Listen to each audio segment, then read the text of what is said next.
Hi, I'm Shannon with We Are Makers, and I'm here today to give you some tips and tricks for our newest tool, the Carton Stamp Board. I want you to be successful crafting with this tool, so I'm going to share some of the things I've learned as I've been using it. Let's get started. This is the new Carton Stamp Board.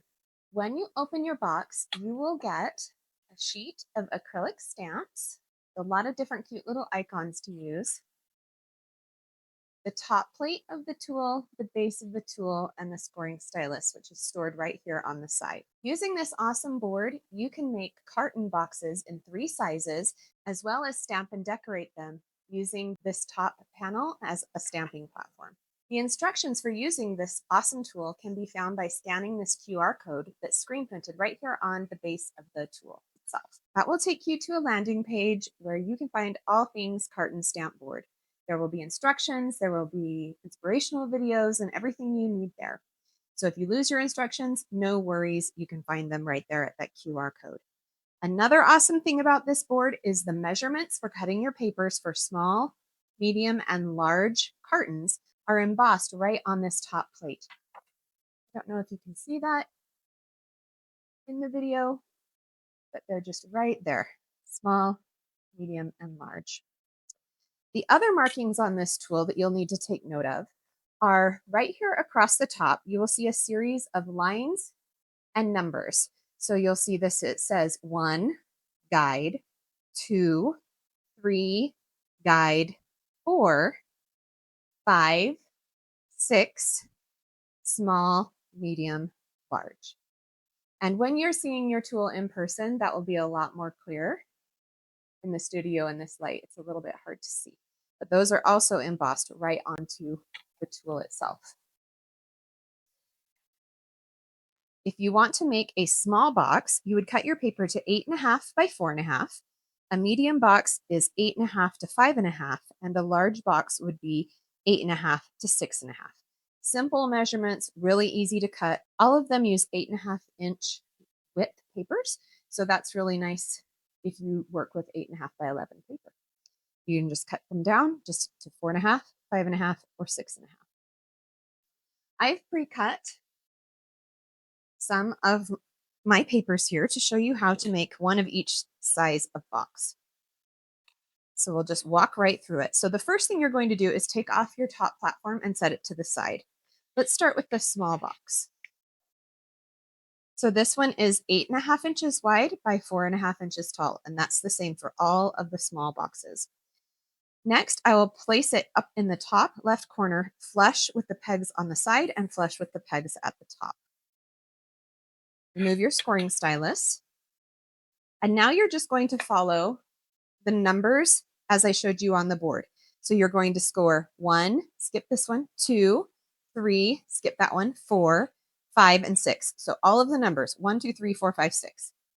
So we'll score 1, 2, 3, 4, 5, and 6. Now down here, you'll see the small, medium, and large. That's one final score you need to do depending on the size of box you have. So since this is a small box, I need to score one more time at the small mark. Now that I've scored those, I'm going to bring back the top plate. You'll see here in the plate, there's little openings so that we can score those gabled tops to our boxes, our cartons. So I just place that on the pegs, just like you do with any precision press. And then I'm just going to score in both of those guide lines for the gable. And that's it for scoring. Now, before we even assemble this box, we can choose how we want to decorate it and use this top panel that we used for guiding our gable lines on our cartons to also stamp with. I'm just going to set this to the side and choose my stamps. Now on this stamp set, you will see there are a variety of different types of icons. So there's some that will work as treat boxes. There's some seasonal ones, some Christmas and winter, Halloween, some little food themed ones, some fun sentiments. And then there's all these little pieces to make little houses. And then there's some other sentiments down here. These can be used for roof, for embellishments on little box houses. And I'll show you some finished ones in the end. You'll see as I've used them, some of the stamps have become discolored because of the inks that I've been using, and that is completely normal and does not affect the stamp at all. So let's make a little tiny house. So I'm going to let's choose the scalloped roof line. Now I can see here on my panel where I have scored. So these stamps are made to fit exactly in the panels to be a little house. Here's a little spot that can go in the gable section. And you could stamp these all different colors. Just for ease in this video, I'm going to show you one stamped in similar colors. There's a little door. And then we have little windows. Cute little window.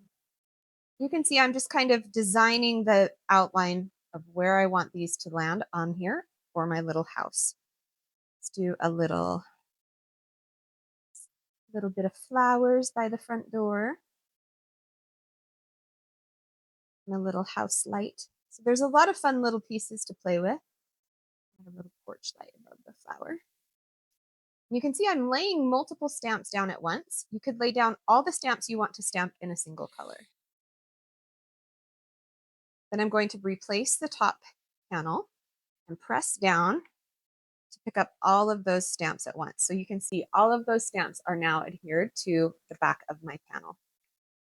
Then I just need to ink them up. I like to condition my stamps, so I like to rub them on my arm, or you can rub them on the ink pad. I just like getting a little bit of oil on there because I feel like they pick up the inks better. That's an optional step. Okay, I'm going to grab my ink pad. And like I said, I'm going to do tone on tone. So I'm just going to tap the ink pad directly onto the stamps while they are positioned on this top panel. Just making sure I get every stamp really well inked.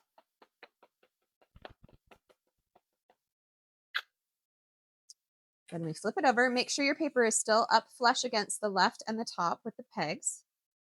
And then press down.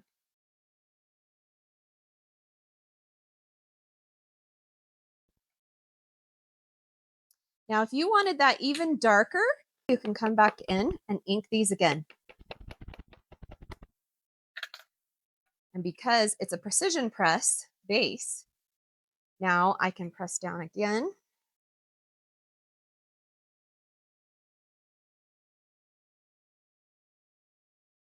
And it stamps in exactly the same spot. And now I just have a more vibrant color of ink. Now I need to stamp the roof on this side as well. And since I'm going to be laying the stamps down on my paper, I just want to clean them really quick. I just use a little baby wipe so that I don't accidentally transfer ink to the wrong spot as I lay my stamp down. I think I'll also do another window. So now I'm just going to do the same thing that we did before, kind of line up another window. Another roof panel.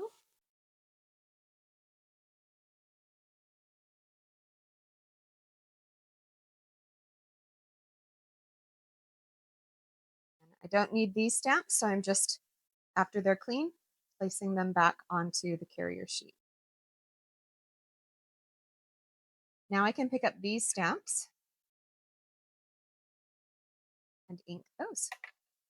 We'll need to do them twice as well so that the depth of color matches what we did before.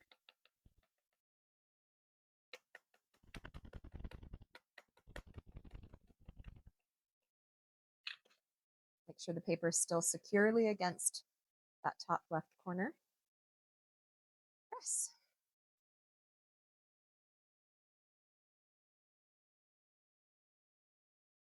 Let's do it one more time so it's nice and rich. Now this is optional. I just wanted to show you how you can stamp again in the same exact spot. You can just do it once if that's the depth of color that you like.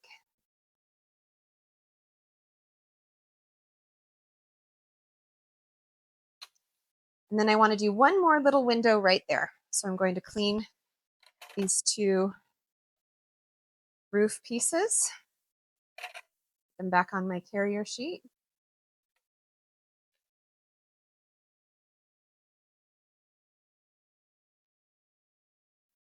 There's all kinds of stamps over here that I could use. You could do little brick lining. I'll show you some examples of some cute little houses I made, but they're really fun to do. This time I just have the one window. Of course, you can use different acrylic stamps. So if you have different stamps that you love and want to use on your carton boxes, you can use them just the same way that I'm using the stamps that come with the Carton Stamp Board.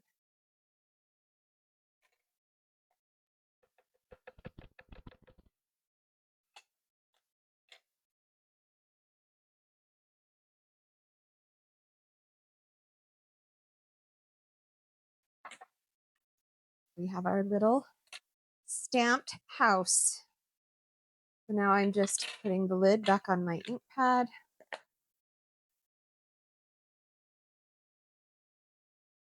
I stamp away. I always like to cover it with the backer of the carrier sheet again so I don't lose any of those tiny little stamps. And now we're ready for the next step. So we can take our little carton box house off of the stamp board and set this aside. And then we are going to do a little bit of trimming of this little box. So I like to start from one end. I just use the scoring stylus that's included in the tool for nice crisp seams.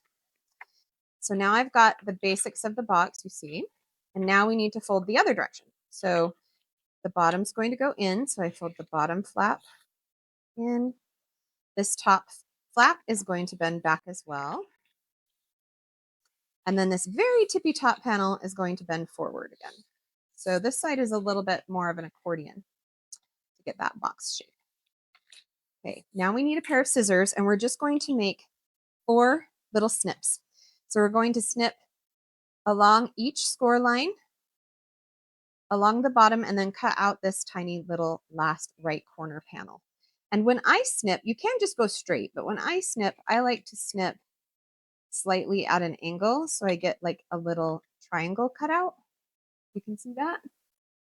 That way I get a cleaner fold. And it's ever so slightly a triangle. It's just a teeny little wedge.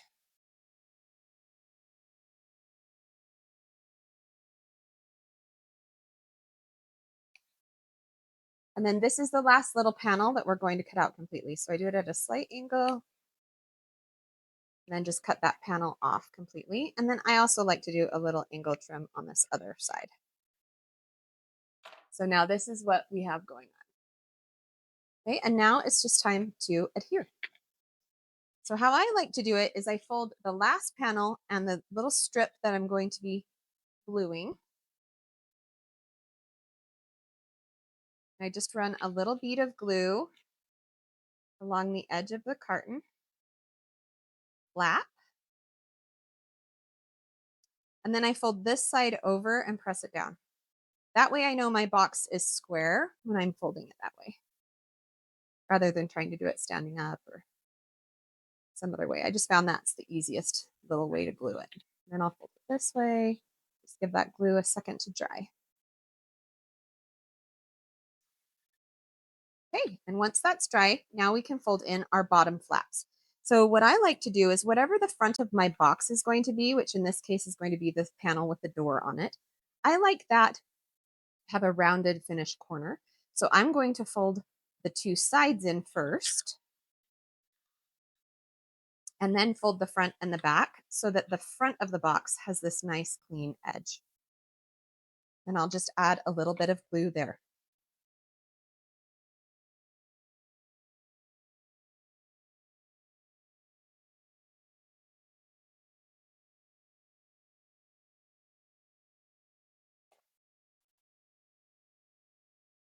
Close up the box.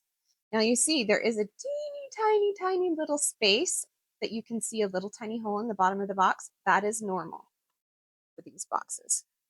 Then I just like to hold it square while that glue dries, and I'll take my stylus and just press those flaps from the inside of the box down into my adhesive. If you used a tape runner, this would also work, or double-sided tape.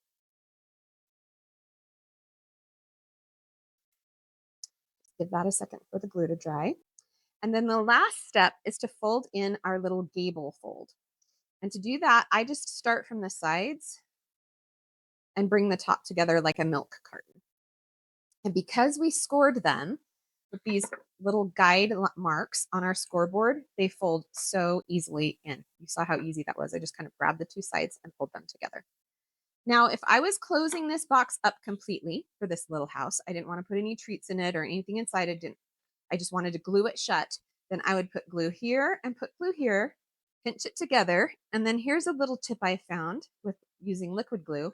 I'll use a bulldog clip or any clip, a clothespin, anything like that, to hold the top closed while the glue dries. That way I know it's completely dry before I take the clip off. Or you can also do that and just leave that little clip as the closure. Let me show you one that I've made with that. So this was one using the stamps that were more geared toward a treat box. So you'll see I have little milks and cookies, little Your Sweet icons. Very fun. And the top, I just remove the clip and then there's fun treats inside. And you could put the clip back on. Another way to do a closure would be to do a ribbon closure. This is a medium-sized box, but you can see here, I just punched a couple of holes and then threaded the ribbon through and tied a knot. Or a bow. You could use string. You could wrap it around the top. So there's lots of different ways you can close these little cartons.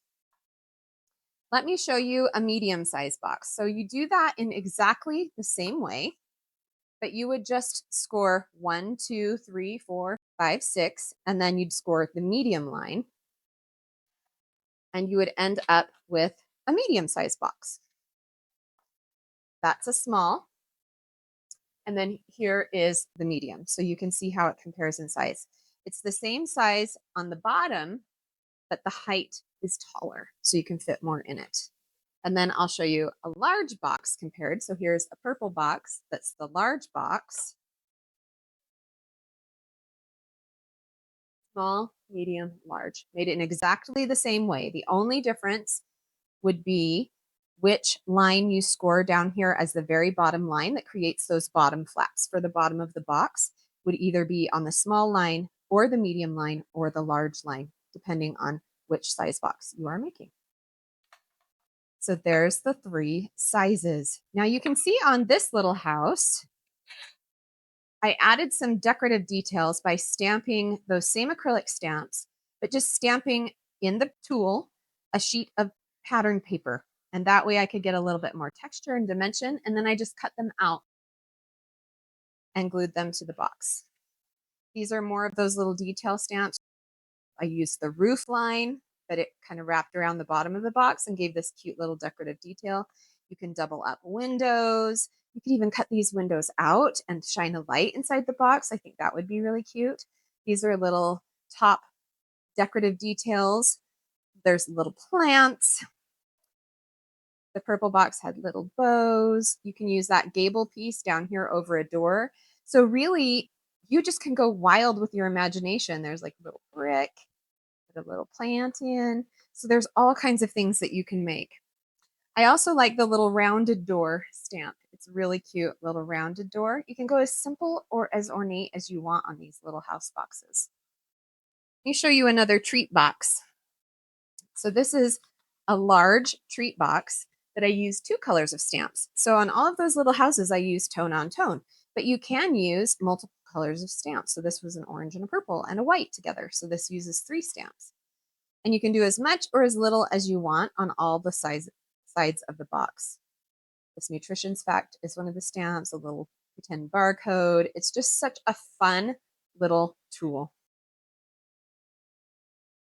Let me bring in now my little rainbow of houses and show you how cute they all look in a line.